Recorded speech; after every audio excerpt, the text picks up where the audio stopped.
हाँ भाई, class 9 last class में हमने एक्सरसाइज 6.2 का क्वेश्चन नंबर 3 तक सॉल्व किया था। ठीक है, अब आज इस क्लास में हम 6.2 को हम खत्म करना है। हमें जितने भी क्वेश्चन बचे हैं उन सबको खत्म करना है। तो क्वेश्चन नंबर 4 से आज स्टार्ट करेंगे।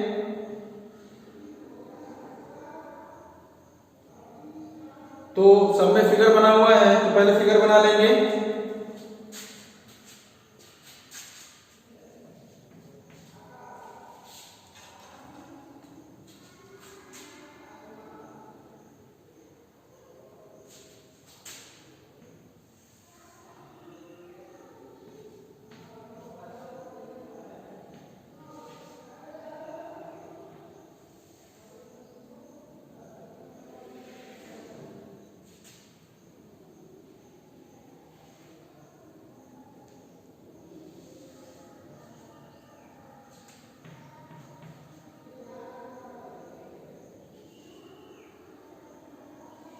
ये 110 डिग्री दिया हुआ है और ये 130 डिग्री दिया हुआ है।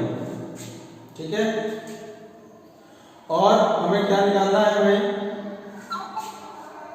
पी क्यू आर एस, और यहाँ पे टी भी दिया हुआ है। दिया हुआ है कि P Q is parallel to S T. PQ जो है वो ST के पैरेलल है और angle PQR equals to 110 degree and angle RST is equal to 130 degree. Then find angle QRS। ठीक है, देखो भाई, इसमें सबसे पहले तुम्हें दिया हुआ है कि PQ जो है वो ST के पैरेलल है। तो ये हो गया हमारा PQ और ये है ST। तो PQ और ST आपस में पैरेलल है, ऐसा कह रहा है। इसके अलावा एंगल PQR 110 डिग्री है। तो PQR का मतलब PQR, ये वाला एंगल 110 डिग्री है। ठीक है, और angle RST is equal to 130 degree. तो RST ये एंगल 130 डिग्री दिया हुआ है। तो हमें फाइंड करना है क्या? Angle QRS।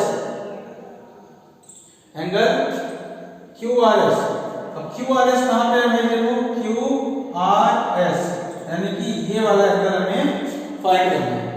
ठीक है, तो चलो अब देखो क्या करेंगे इसके लिए।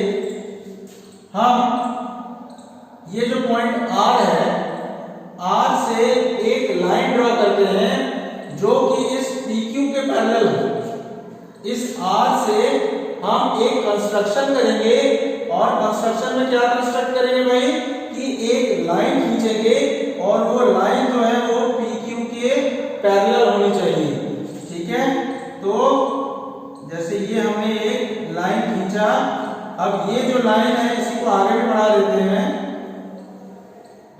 ठीक है, तो ये जो हमारा लाइन है, सपोज ये U है, ये सपोज V है। तो ये जो UV लाइन सेगमेंट है ये हमारा PQ के पैरेलल है। अब देखो भाई, क्योंकि ये UV हमारा PQ के पैरेलल है और क्वेश्चन में गिवन है कि ये जो PQ है वो ST के पैरेलल है, तो इन दोनों को मिला के हम कह सकते हैं कि UV जो है वो PQ के पैरेलल तो है ही, और UV जो है वो ST के भी पैरेलल हो जाएगा। क्यों?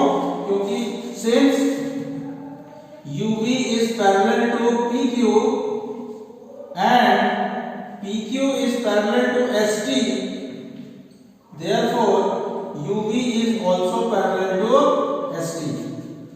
तो जो UV लाइन है वो हमारा ST के भी पैरेलल होगा और वो PQ के भी पैरेलल होगा।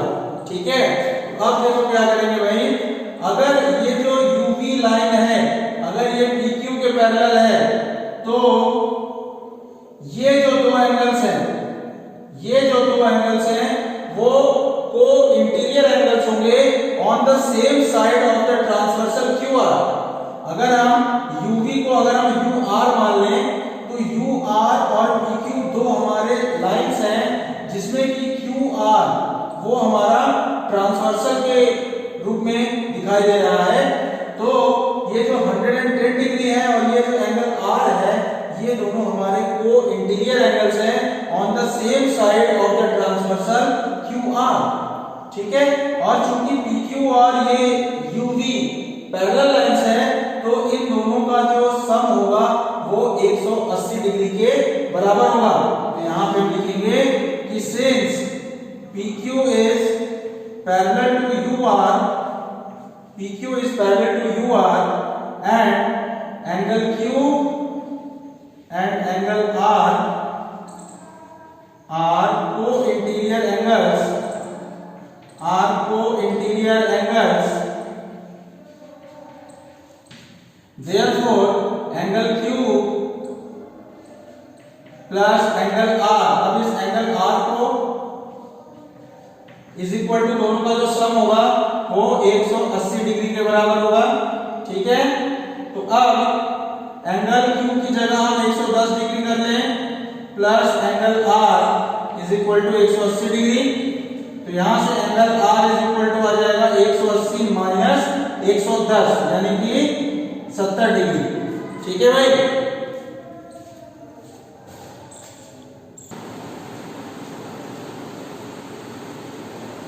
देखो एंगल आर तक हमें 70 डिग्री मिल चुका है। ठीक ना, इसका मतलब ये हमारा जो है 70 डिग्री हो गया। क्लियर, अब हम क्या करेंगे, हम इस एंगल को निकालने के बारे में सोचेंगे। अब ये एंगल कैसे निकलेगा, देखो ये जो आरबी लाइन है वो हमारा एसटी के पैरेलल होगा।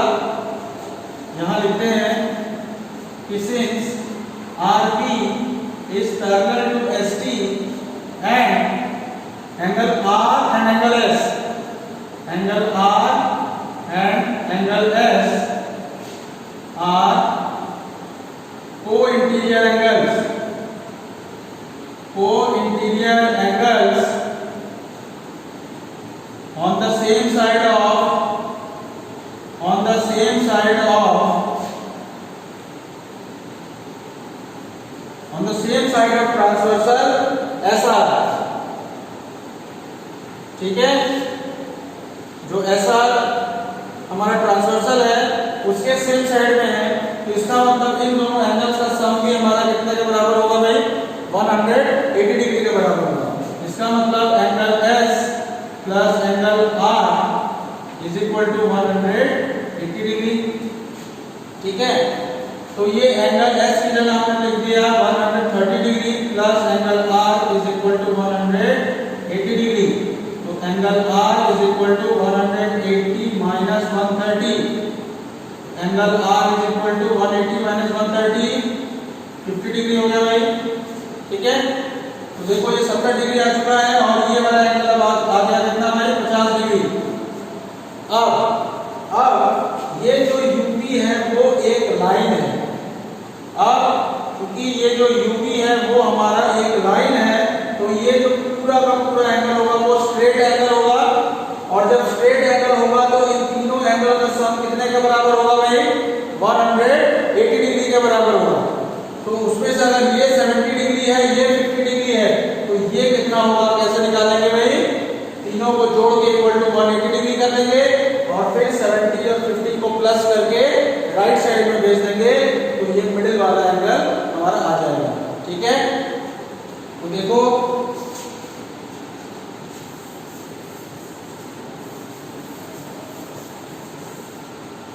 अब इसमें हम क्या करेंगे कि एंगल PQR या फिर PQR नहीं भाई QRU, angle QRU plus angle QRS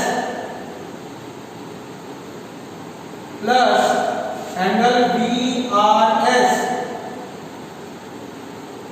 ये तीनों जो एंगल है उनका सम 180 डिग्री है। अब QRU हमारा 70 डिग्री हो गया प्लस एंगल QRS को हमें निकालना है प्लस एंगल BRS जो है हमारा 180 डिग्री।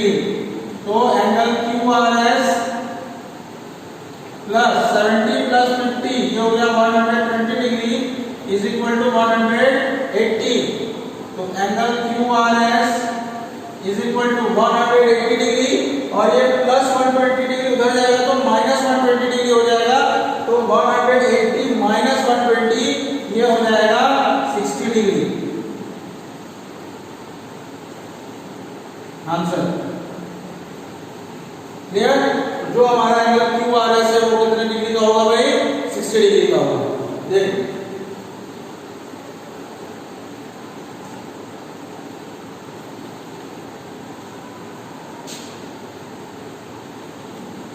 अब आगे question number 5।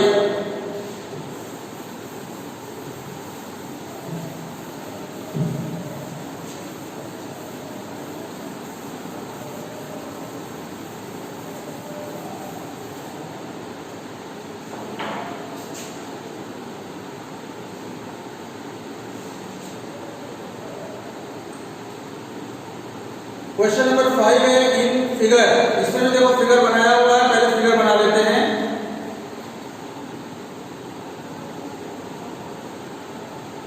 A B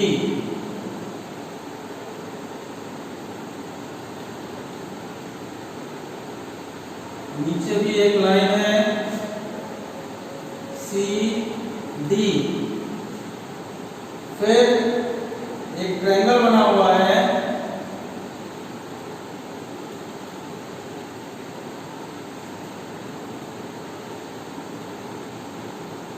PQR। ये एंगल 50 डिग्री है, ये Y है, ये X है और ये एंगल एक्सटीरियर वाला ये 127 डिग्री है। ठीक है। तो अब देखो भाई इस क्वेश्चन में क्या कह रहा है कि in this figure if AB is parallel to CD, if AB is parallel to CD, AB और CD आपस में पैरेलल लाइंस है। फिर angle APQ is equal to 50 degree, APQ is equal to 50 degree and angle PRD is equal to 127 degree, PRD is equal to 127 degree। तो find x और y की value हमें निकालनी है। ठीक है। तो देखो भाई कि चूंकि AB और CD हमारे पैरेलल लाइंस हैं, यहां पे हम लिखते हैं सॉल्यूशन में कि since AB is parallel to CD, AB अगर CD के पैरेलल है तो अगर हम इस पूरे एंगल की बात करें, ये पूरा का पूरा एंगल और ये जो एंगल R है 127, तो ये पूरा एंगल और ये 127 ये दोनों अल्टरनेट इंटीरियर एंगल्स होंगे भाई। कौन से एंगल्स होंगे? Alternate interior angles. और हमें पता है कि अगर दो लाइंस पैरेलल हैं तो alternate interior angles are equal. इसका मतलब ये जो टोटल एंगल है इसका मतलब 50 प्लस ये y, तो 50 प्लस y जो होगा वो इस 127 के इक्वल होगा। ठीक है। 50 प्लस y जो है वो किसके इक्वल होगा भाई? 127 के इक्वल होगा और वहां से हम y की वैल्यू कैलकुलेट कर देंगे। ठीक है। तो देखो भाई since AB is parallel to CD, therefore angle APR and angle APR and angle DRP are alternate interior angle, therefore they are equal, therefore angle APR is equal to angle DRP। ठीक है, अब देखो, अब APR को, APR यानी कि ये पूरा का पूरा एंगल, और इस पूरे एंगल को हम दो पार्ट में बांट सकते हैं, तो ये हो जाएगा 50 प्लस वाई, यानी कि 50 प्लस Y is equal to angle DRP। इसका मतलब DRP कितना है? 127। Therefore y is equal to 127 minus 50। अब 127 minus 50 कितना हुआ? 77 डिग्री। तो y की वैल्यू आ गई 77 डिग्री। क्लियर? अब ये ध्यान दो कि अगर हम इन ट्रायंगल PQR वाला जो ट्रायंगल है, जो ये PQR वाला ट्रायंगल है, उसमें अगर हम इस एंगल R की निकालने की बात करें कि कैसे हम ये एंगल R निकाल सकते हैं, तो देखो, चूंकि ये दोनों एंगल्स लीनियर पेयर हैं, ये दिख रहा है भाई, ये वाला एंगल और ये वाला 127 डिग्री, ये दोनों लीनियर पेयर हैं। तो जब ये दोनों लीनियर पेयर है, इसका मतलब इन दोनों का सम, इन दोनों का जो प्लस करने पे कितना आना चाहिए? 180 डिग्री आना चाहिए। ठीक ना? तो हम यहाँ पे लिखेंगे कि since angle PRQ and angle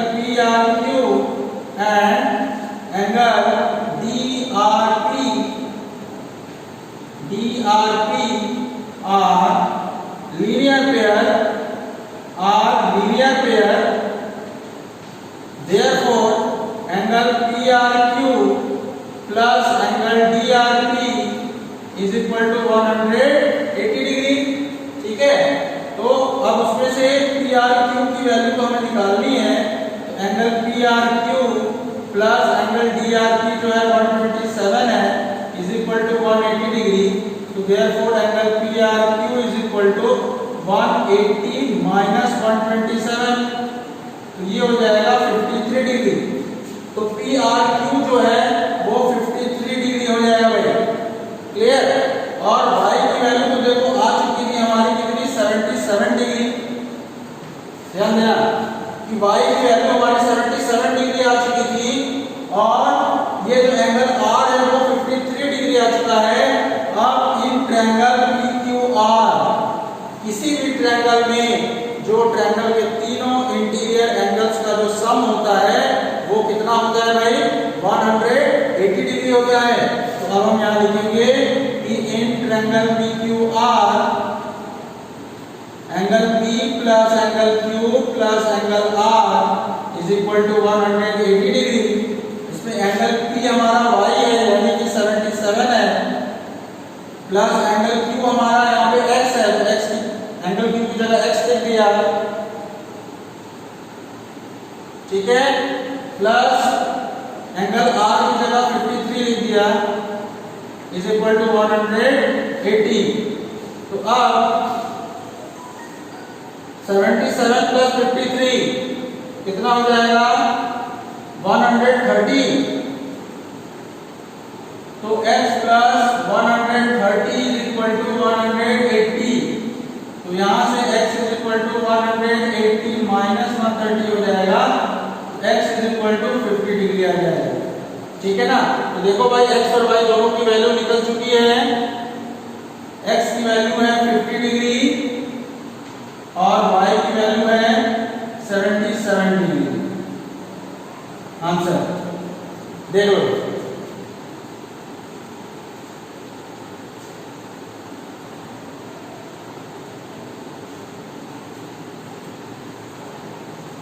चलो अब next question number 6।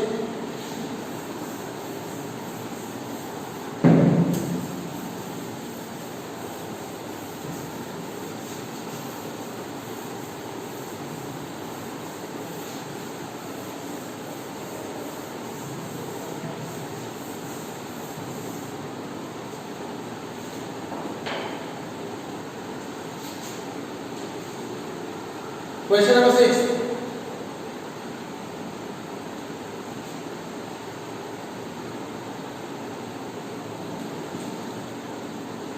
Question number 6 में दिया हुआ है, देखो इन द फिगर, इसमें फिगर दिया हुआ है, सबसे पहले फिगर बना लेते हैं।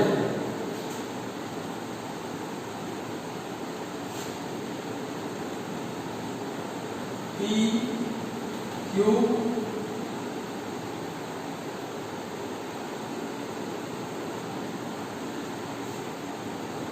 आर एस, एक रे है, वहां पे ए, ये पॉइंट है बी, यहां से ऐसे इंसिडेंट हो रही है आर एस पे, और फिर सी डी, ये सी है और ये डी। ठीक, ये फिगर बना हुआ है। और देखो इस क्वेश्चन में क्या कह रहा है कि in this figure PQ and RS are two mirrors. PQ और RS ये दो मिरर हैं, ठीक है, place parallel to each other. अब इसमें साफ साफ लिखा है कि जो PQ और RS है ये दोनों आपस में पैरेलल हैं, एक दूसरे के पैरेलल हैं PQ और RS। फिर an incident ray AB strikes the mirror PQ and B। एक रे है इंसिडेंट रे जो कि A से AB, एक रे है जो कि इस PQ को, PQ वाला जो मिरर है उसको इस पॉइंट B पे इंसिडेंट होता है, ठीक है, और B पे इंसिडेंट होने के बाद फिर ये रिफ्लेक्ट हो जाता है। रिफ्लेक्ट होने के बाद वो अब इंसिडेंट होता है किस पे भाई, RS वाले मिरर पे ये इंसिडेंट होता है, और किस पॉइंट पे इंसिडेंट होता है, C पे इंसिडेंट होता है। अब जैसे ही ये C पे इंसिडेंट हुआ तो यहां से फिर वो रिफ्लेक्ट हो जाता है CD के डायरेक्शन में, ठीक है। तो इसमें क्या कह रहा है भाई कि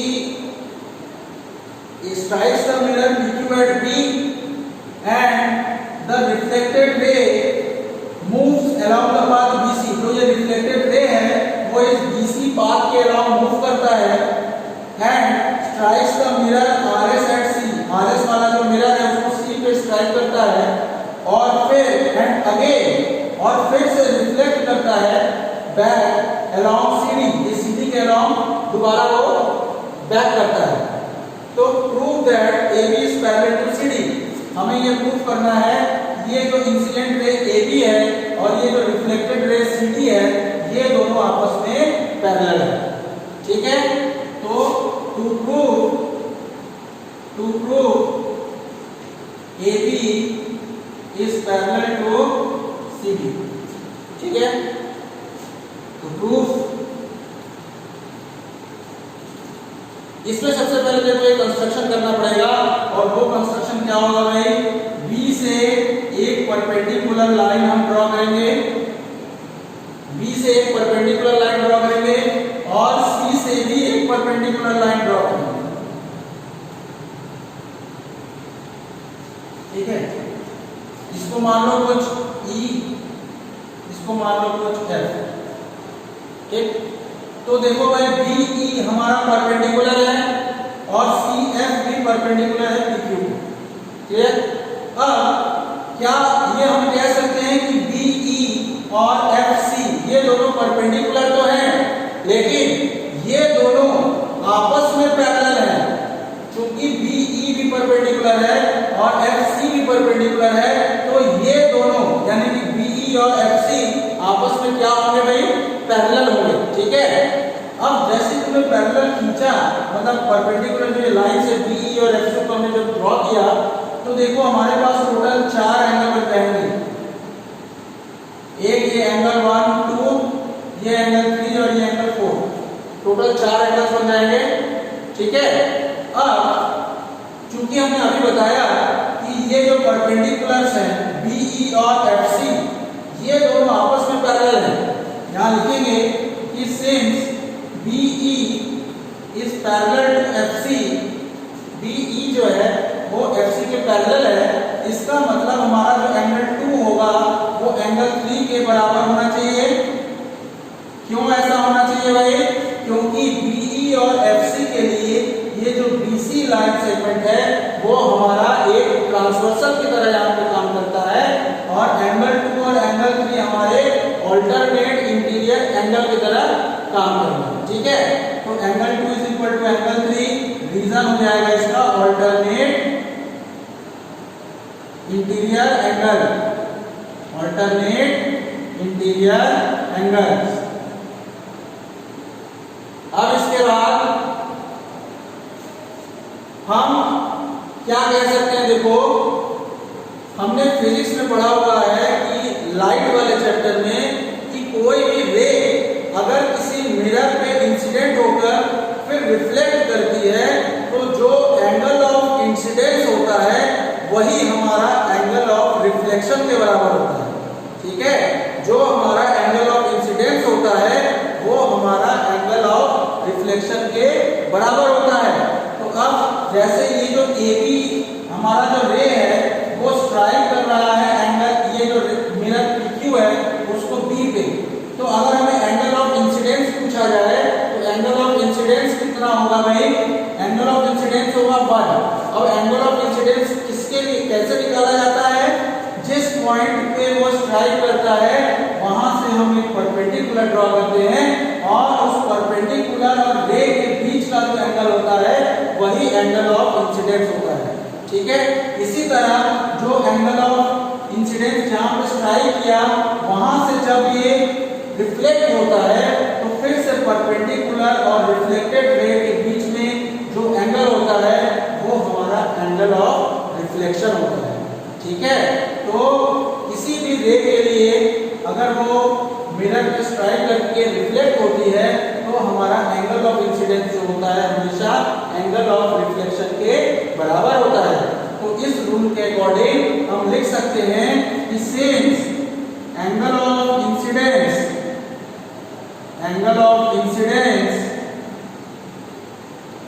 is equal to angle of reflection,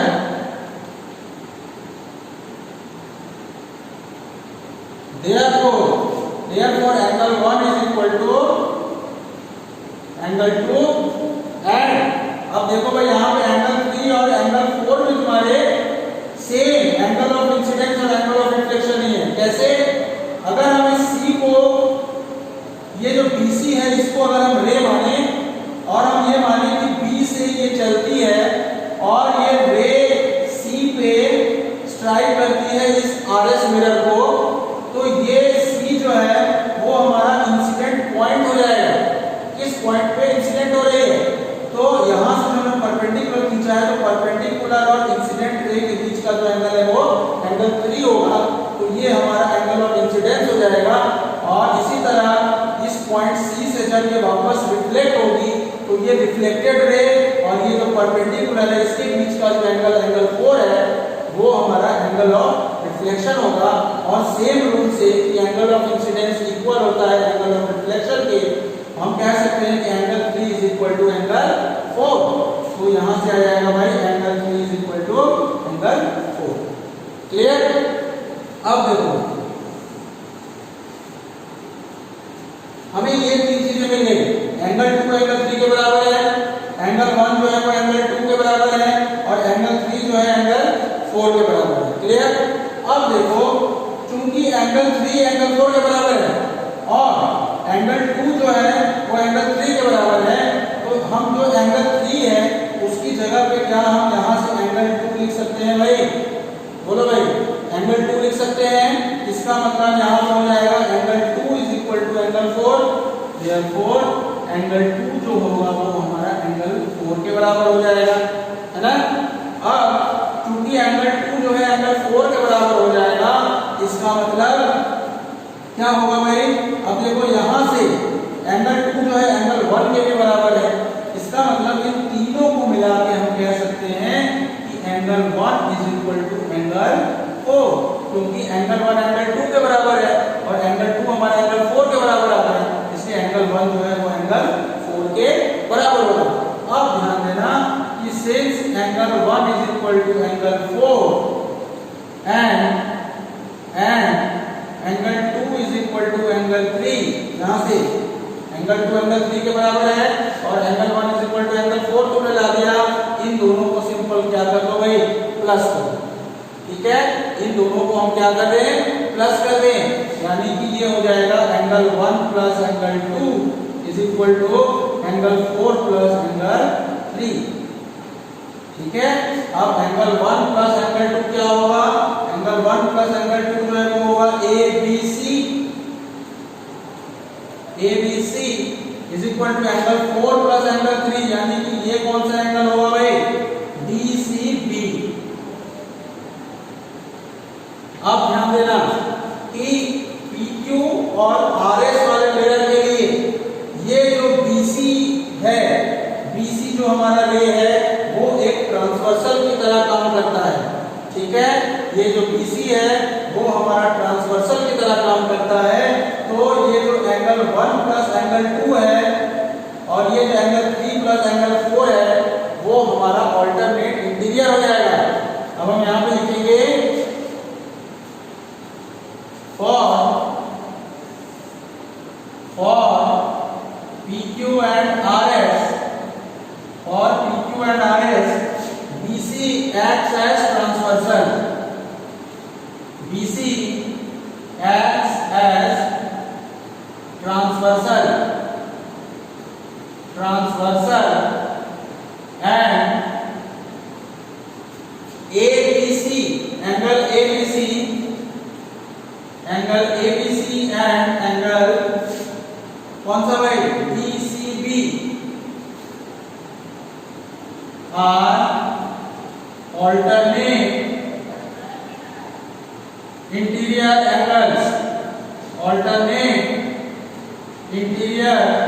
angles,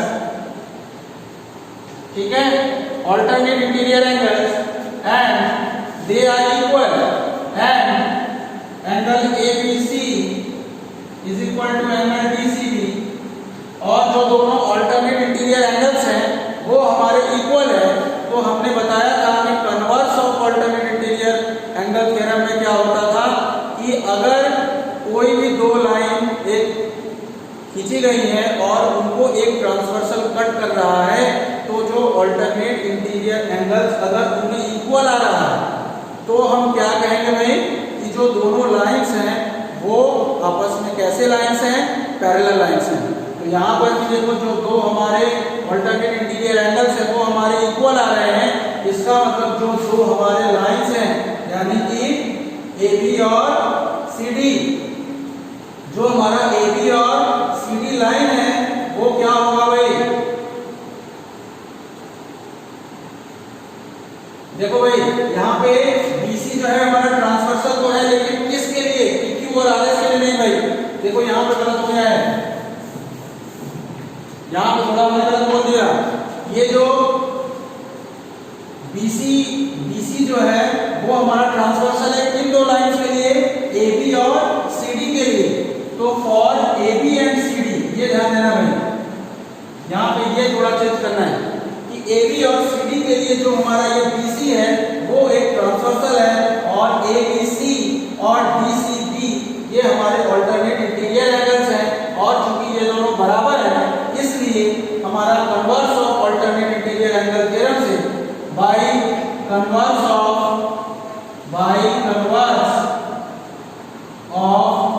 alternate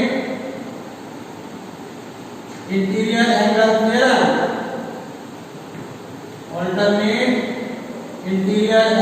theorem, हम क्या कह सकते हैं भाई कि AB जो है वो CD के पैरेलल होगा, AB जो है वो CD के पैरेलल होगा। ठीक है, ट्रू, क्लियर।